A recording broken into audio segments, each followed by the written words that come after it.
Referencing question time today on superannuation, do you have concerns about the equity in the distribution of superannuation concessions?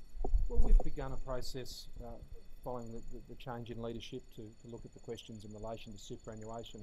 I'd just make two simple points about the principles that I think will govern how we do that. The Murray Inquiry, I think, made a very useful recommendation about us needing to be clear about what the purpose of superannuation is, because I think once you understand and can set out clearly and agree what the purpose is, then the policy decisions that can flow from that, I think, become more understandable for people. The reason we provide tax incentives for people to invest in their superannuation is to ensure that when they reach retirement age, they will not be dependent on welfare payments. That's the purpose.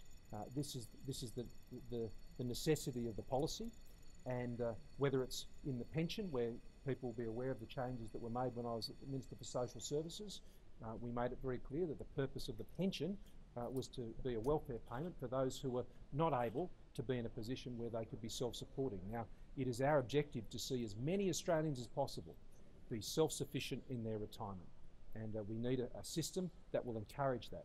The second principle is the one of certainty. When you're asking people from a very young age to set away what they've earned 20, 30 years, they need to have confidence and certainty about what will happen 20 or 30 years from now. And I think it's very important that those who have saved over the course of their life have a level of certainty about how their incomes will be treated in that retirement phase. So I think these are important principles, and the ones that sit very much at the heart of a Liberal national government, and we'll continue to look at these matters in that context. Would that mean that any changes would be grandfathered? Would that be a way of, embracing both that it means that anything we were to look at and put forward for discussion would be consistent with those principles.